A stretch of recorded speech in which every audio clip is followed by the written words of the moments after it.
Hi, everyone. Welcome to Align with Ummi. Today we have a very special guest, Kristen McGee. Thank you so much for being on. Thank you. I'm so happy to be here. I followed you for a very long time, and I know all about you, but let's share a little bit about your experience with everyone else listening. Kristen McGee is a veteran teacher of yoga and Pilates, a three-time author with a newly released book titled The Treat Yourself Philosophy, and a globally respected leader in movement and mind-body wellness. After serving as a founding instructor for Peloton in New York City, she made a life pivot to move and return to Idaho to raise her three sons, while stepping fully into creative ownership of her platform, Kristen McGee Movement. Now, she's a guest coach for Tonal and a leading voice in what she calls the strength era for women in midlife. Kristen is redefining how we approach somatic healing, functional power, and body sovereignty through her treat method and philosophy, truly realizing that everything is already there. The belief that everything we need is already within us. So thank you, Kristen, again. Thank you. That was such a great introduction. I loved how you phrased that. And now I'm embodying this new strength era and feel like everything is finally culminating, like all the years of work that I've done through my yoga practice and Pilates, teaching in the city and running around for so many decades and just working with so many different bodies and people and ages and phases. It's such an incredible, I think, place to be. And I just love the work that I do. It never feels like work. It always just feels like my passion. And that really comes through, I think, in everything you do. It feels like you're expanding inward as well as outward, like kind of reconnecting with yourself. What has this season been teaching you about alignment? Very good question. And that is a very good analogy that you made. I do feel like I work in as much as I work out, or that now a lot of things that I do are more about working in and less about the results. I think that's where writing that somatic book was so interesting, and talking about how soma of the body is just us reconnecting to our body and really listening to our body and paying attention in a different way. That's what I love about yoga as well, is we go inward, we listen to what our bodies are telling us. Back in the day when I first started practicing, none of the studios had mirrors. It was all about that internal experience, the first gym I ever stepped foot in. And that's what I really loved. I love that too. Right? From a dance background where it was so much about looking in the mirror and judging how you're dancing and moving.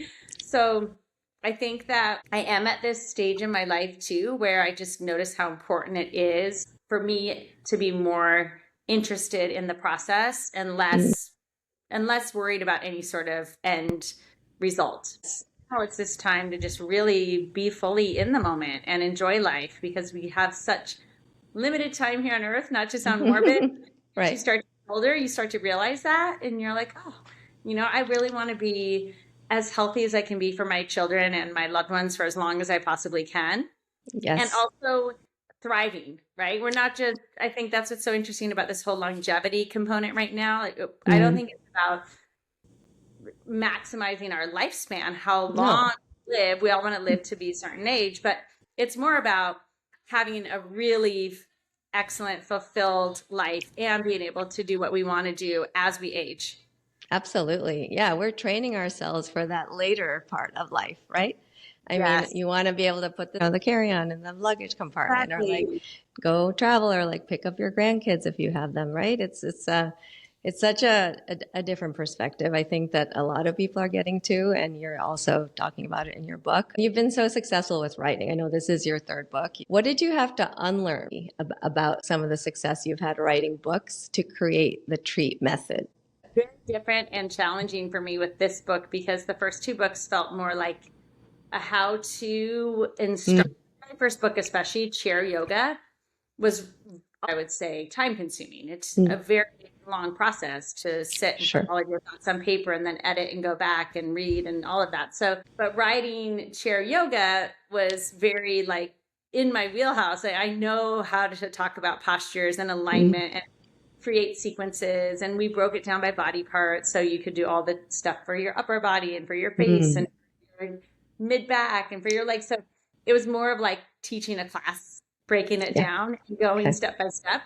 similar to somatic exercises for dummies. When Wiley approached me, they said, we really want to dispel or like get rid of the misconceptions around somatic movement right now. There was a lot of kind of the opposite of what somatic movement is. There's a lot of these online sites that are showing results, like do these 3 hacks, right? I mean, I can't with the hacks. The exact opposite. We're not doing anything for any sort of result. We're doing it for the process in and of itself. And any form of movement can become somatic in nature. It's the intention you have behind it. But it was similar to where I could talk about movement and break it down.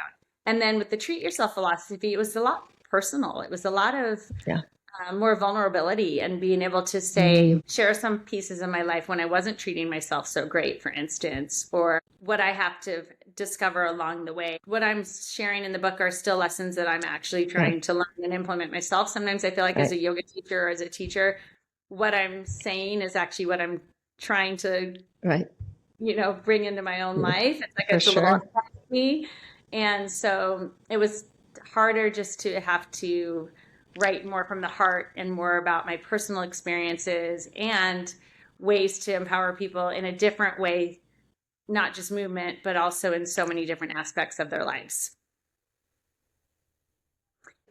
And the book isn't for women only, for men and women, but I think for women specifically, we tend to not give ourselves the permission to treat ourselves or to give ourselves those daily self-care things. We end up taking care of everyone else first. Agree. I was working on some gratitude lists with some of my students and, write down 5 things that you're grateful for. And they wrote them. And I said, where do you fall on that list? It has to start with you for gratitude, for care, for so many things. And then you can go outward, right? Very, very true. Yes. Talking about somatic exercises and how you say it's a work in, right? So can you explain again what somatic movement is, just in case not everyone knows what that means? So soma actually means of the body, and we're using our body to give us insight and information. So we're super connected to our body and what our bodies are telling us. And we're not doing the exercise for an end result, even though you might see changes and results and stuff from doing the movement practices, but they are about learning more about ourselves. They are about getting to know ourselves, and they're working in as opposed to working out. So we're going inside to gather the information that our body's telling us to then use that as we move. Where a lot of times our mind is overriding the body. Like if you're going on a run, you push yourself hard. Training for a marathon, it was almost like, ignore the pain in your body and keep going so you can make it past mile 19 or whatever it was. And so I was opposite training for a marathon where I was in my somatic movement thinking, I'm just going to listen to my body and I want to make it to the end of the marathon without injuring myself. So I wasn't, again, pushing myself for time. I was like, I really am going to listen to my breath. I wasn't listening to music. I was listening to my footfall and I was paying attention to my biomechanics, things like that. It's much more the intention behind how you're doing something. And there's so many different, very slower, mindful exercises that you can start with that are somatic exercises that have a specific place. Also, any form of exercise can become somatic in nature with the intention you put behind it. From mindlessly running down the street to walking very mindfully and paying attention to your steps and your posture and your breath and the rhythm of your walking and the pace of your walking. So it's very, very mindful. I think these days there's so much thrown at us, like what we should do in a day, right? It's a lot. And so a lot of times I think people are performing wellness, like they're checking off, okay, 10,000 steps. And yes, I had my protein and my fiber and all of the things, but are they actually inhabiting their body? What do you think about that? Like performing the body versus inhabiting the body? How can that change physical results and even emotional results?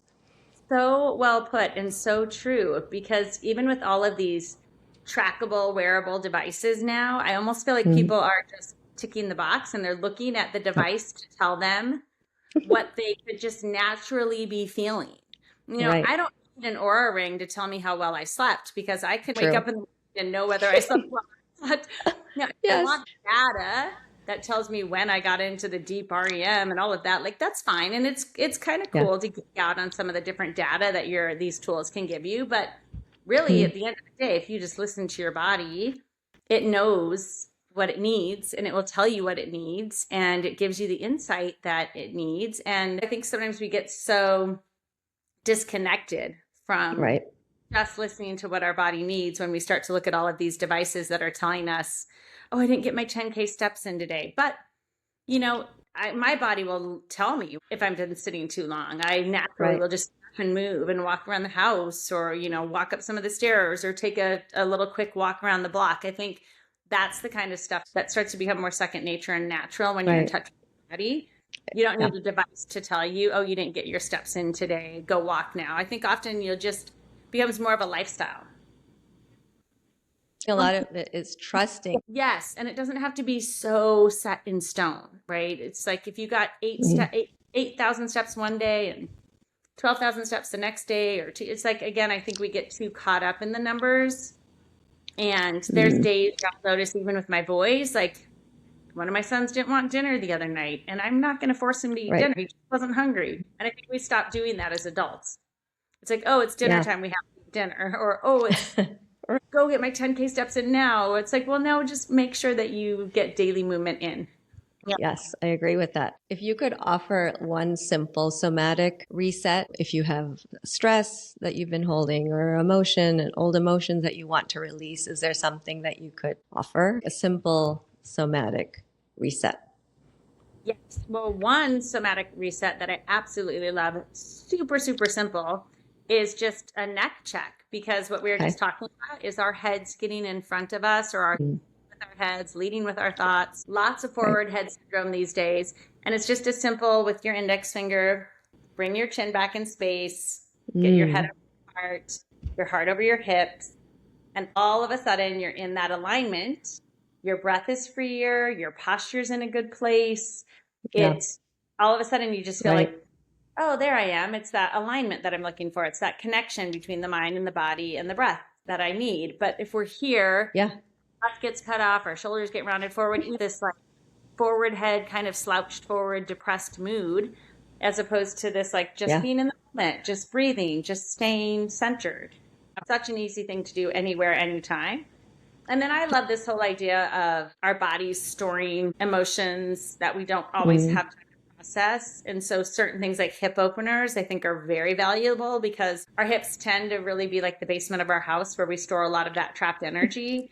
So a simple ankle to knee pose, whether you're sitting at your desk and you just want to put one knee over the ankle, whether you want to lie down and do supine ankle to knee. If you're sitting in a chair, you can do ankle to knee. It's all so easy. All of that, it makes so much sense. And I know you kind of weave Pilates and yoga together a little bit, right? In the way that you teach, you can draw from both, which is so great. They're so complementary. Why now is blending Pilates with progressive strength training essential also for women in midlife? Might be going through hormonal changes or life changes or transition. When we hit perimenopause and menopause, our estrogen declines, we naturally start to lose muscle. Sarcopenia happens regardless. People start to lose a little muscle as they age. And so this progressive overload or strength training with heavier weights, which turn on those type 2 muscle fibers, which help us with strength and power as we age, is very, very beneficial. And so it's important for us to lift heavier and to get that muscle mass and strength that we need. But I think it's really important to stay safe and to have the biomechanics and the core strength in order to start to lift that heavier load. For me, when I do Pilates, it puts me in a really nice place posturally. It helps me tap into my core. It helps with any of that kind of, especially in the lower back region, the hips, and also just the thoracic mobility, right? If you're going to do a chest press and you don't have any mobility, how are you going to make that full range of motion? Right. So I think the combination of Pilates, which is strengthening the core and helping you with alignment, in addition to starting to add load to your lifts, is really important. And a lot of women don't know where to start. You can't just tell them to go start lifting heavy weights. Why? Or why do I start? How do I do it? And it's scary. It sounds scary, right? To lift heavy. The word heavy sounds scary sometimes. So I think it's about being very mindful and taking baby steps. You don't want to get injured. You want it to be progressive, right? So you start at a weight that's going to challenge you in those last 2 reps. And then as you get stronger, give it time, 4, 6, 8 weeks, then you start to notice, oh, I could start to now lift 10 pounds instead of 8 pounds when I do my rows. And those last 2 reps are always a little challenging to eke out. And then you just keep on, now I'm at 12 pounds. And there's ways to, it's not always just about lifting heavier weights. Right. There's ways to also challenge the stimuli, right? So maybe you're doing it in a balanced position, or you're changing the height that you're in, or the tempo, or the hold, right? If you hold a squat for 3 seconds before you come up, there's so many different ways to change the load, or the way your body is working against the load. And I also just think compound exercises are so nice because you can, you can build up to that, not right away, of course, but I just like that you can work 2 different muscle groups or 2 different areas of the body at the same time. I find it really challenging and also really efficient. If you don't have a lot of time, you can kind of get into a lunge and take a twist and, raise a ball or whatever it is. You could be in a hip bridge doing your chest presses, or, do like a squat to press, like an overhead shoulder press from a squat. And I agree with you getting those compound movements. And that's great for your heart rate. And to your point, it's efficient on those days when you don't have as much time. I'm going to turn back to the treat philosophy, and I would love for you to talk a little bit more about that, and then tell me about the treat sheet, which I'm so interested in. Okay, so the treat yourself philosophy, it grew out of this phrase that I started saying at the end of every yoga class, maybe 20 years ago. It just popped out of my mouth. I said, remind yourself that everything you could possibly ever want, have, or need is right here inside of you. And it just stuck with me, and I kept saying it. And even when I launched the Peloton program, teaching yoga on Peloton, I would still end my classes with this phrase. I remember, Reach out to me and say, oh my gosh, we love that. It's resonates. We were talking about, I think I was talking about someone at one point about just how treats have gotten these negative connotations. It's like, oh, I treated myself to XYZ last night. And you almost with like a guilty, oh my God, instead of a like, well, wait, your life should be a treat and you should be treating yourself. And when you make this treat sheet instead of a cheat sheet, I want people to think of treat like an abundance, like of all the things that you want to bring into your life, and to think outside of the box of every single way you can treat yourself. Because oftentimes we default to things, whether it's the piece of dark chocolate, or for some people who are really athletic, it's the run, right? But then it always becomes the run, and that's all you do. And then an injury, it's because that's your only outlet. So it's about expanding our horizons and writing down just a huge bucket list of as many different kind of treats as you can think of. Manicures to pedicures, to a bubble bath, to dinner with a friend, to a trip to Europe. Think outside the box. Think as big as you want to, because there's the day-to-day treats, there's the weekly treats, the monthly treats, there's the annual treats. Like that.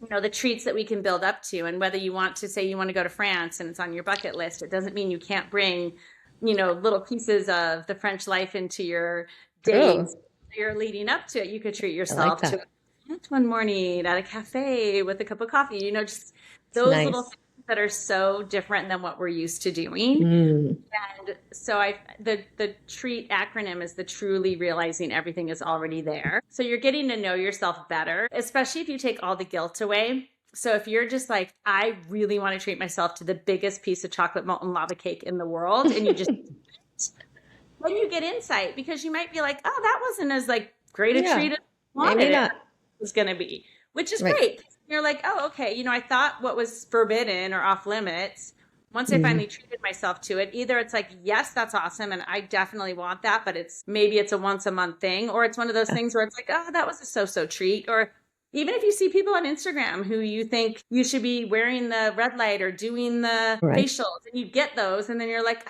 this really isn't my cup of tea. It's great, because that's what tells you, not the outside world telling you how to treat yourself. It's you telling you how to treat yourself. And then when you learn to treat yourself the way you like to be treated, others treat you that way too.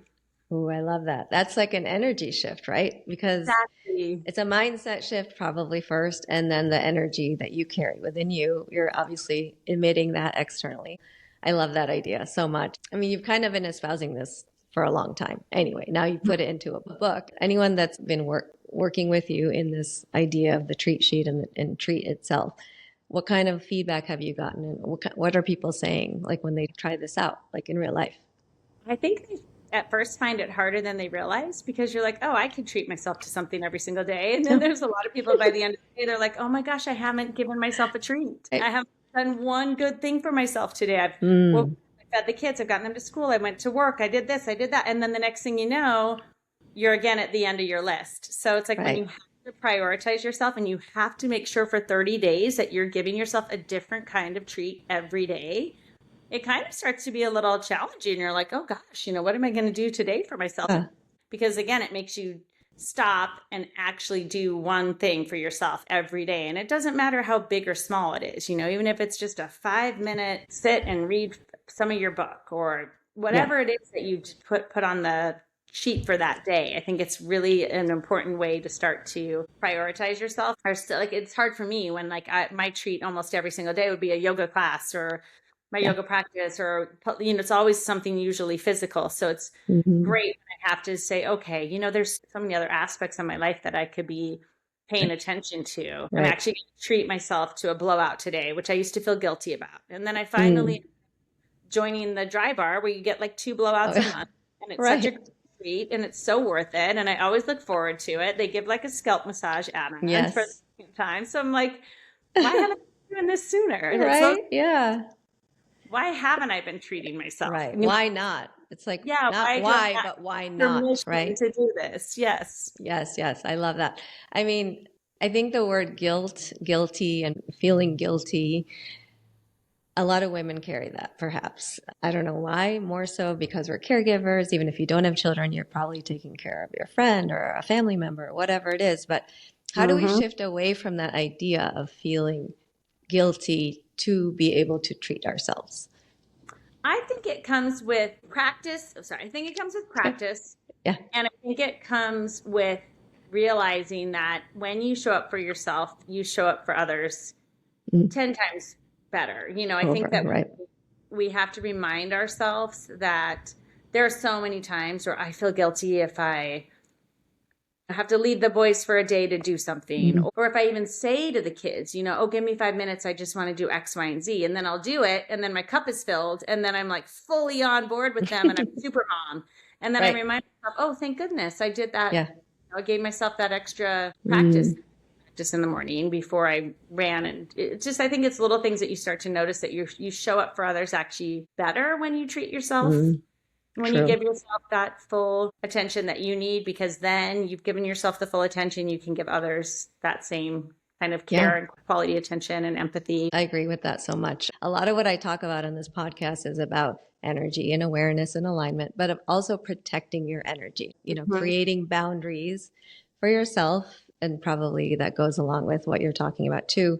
So what boundaries have been essential for you, like as you're building your business over time, and even just for yourself at home, family life? It's funny because I loved seeing this trainer the other day wrote about how there's no need to apologize for respecting your lifestyle, because what's a healthy lifestyle sometimes becomes a trigger to others. Like I used to feel guilty about saying I'm going to bed at 9:30 or I'm going to bed at 10, or I'm not going to have a glass of wine. Someone kind of looks at you like, oh, you're not going to drink. And it's like, well, I want to have a glass of wine tonight. So I think it's finally respecting that I am proud of my lifestyle and there's no need to compromise my lifestyle just because others want me to. I'm not telling others they have to come to bed with me at 10. True. Right. They have to drink. I'm not telling them that they need to do what I'm doing. It's just I'm trying to honor the way I know I like to live personally, because that's how I like to feel the next morning. Right. And I think that's always tough because there is still sometimes this pressure. Definitely. Societal pressure for all of those things, to go out, to have a drink, to have a dessert, whatever it is, right? Yes. Can we flip the script, and can I meet you for a coffee in the morning? Can we go for a walk? Can we grab a matcha? There are things like that, or can we go? I don't mind staying out late if I'm going to theater, Broadway theater. Yeah. I love things like that. But to just go out and sit in a bar and drink, that's usually not, and I'll go out and hang out with people, but to not feel the pressure to have to partake or things like that.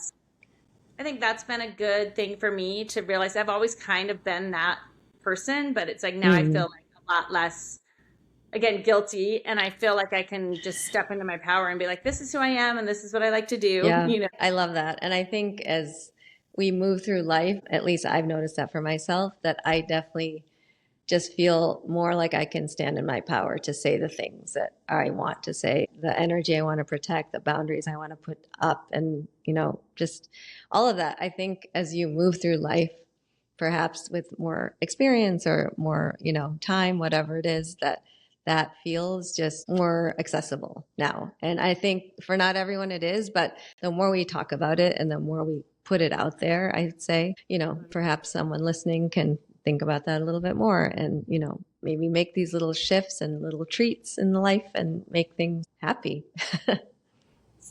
joyful. It's like that's Totally. what life is all about, is having Yeah. these treats and these experiences and loving yourself fully and giving Yeah. yourself what you deserve. So, so true. When you pause and bring awareness to your energy, what is alignment asking of you now, like right now, where you are right now in your life?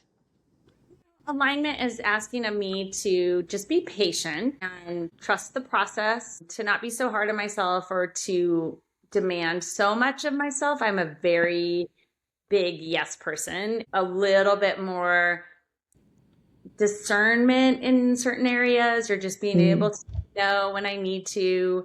And because I think every yes sometimes is a no to me. So it's again coming back to that, like myself with just respect and realizing that I can't do everything. I think that's always been my biggest problem, is because I really do like to do everything. I really do love to partake in as many things as I can. I always learn something new. It's always a great experience. Right. But the problem is that there's just one of me. And I wrote a book about this. Not the problem is there's just one of me. The beauty is there's just one of me. Yes. I have to really be careful with how much I commit myself to. In this culture and society of immediacy of everything, you see your text, you see an email, you see a phone call, you feel like you have to respond and engage. But for me, what I've been doing is not responding right away if it's a digital message, or if it's someone right in front of me and I'm not sure, I just say maybe, like maybe, I try not to commit. I just take a pause and say, hey, I'll get back to you, or I'm not sure what my schedule is. That's been helping me a lot in terms of just reevaluating a situation, figuring out what is up with that, and then figuring out where my energy would be for that particular event or experience, and then coming back and saying, okay, this is what it is. I think taking time, to not always answer right away and say yes sometimes or no right away. Take a beat. Just take a pause. And there's that mantra I've been giving myself even recently as well. Like, not everything needs a reaction. Not everything needs my response. To your point, right.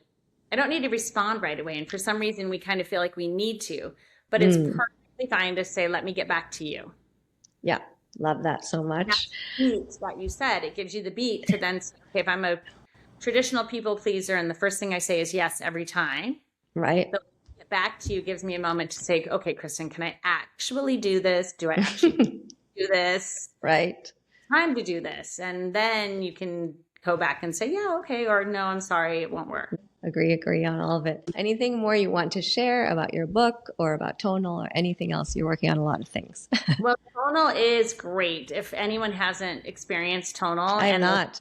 Oh, it's so excellent. And it's such a great investment for the person who wants to strength train smart. It has this tracking data that really guides you. And so we were talking about the progressive overload earlier. It's going to push you to start to increase those weights and to increase the load, but in a very safe way, because you put in your data when you first do the assessment. It shows you exactly where you're at and how much you can lift, do the original assessment. And then it gets to know you so that over time it can even gauge, like if it starts to get too heavy, it will drop set for you so you can still get through your reps. And it keeps all this data, and it's amazing. And the coaches are incredible, and the company is amazing to work for. They're the nicest people in the world. You just need a wall space to mount it on. And it's great physical therapy even as well. It's like having your own cable system. Ooh, okay. So adjust the arms. You can, yes, it's really, really awesome. I think more people need to know about Tonal. It's great. So that's kind of like the first class ticket, because it is an investment for the machine. And then I feel like, the comfort level for me is pretty much my app, because then you get access to my live classes, my yoga, Pilates, strength, my challenges, my community.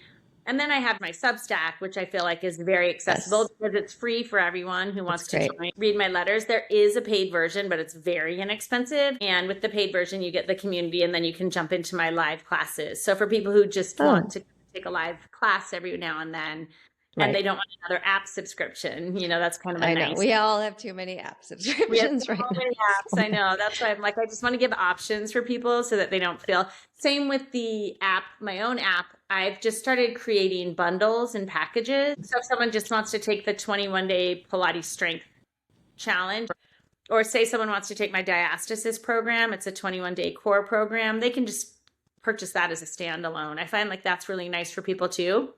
That's useful for sure.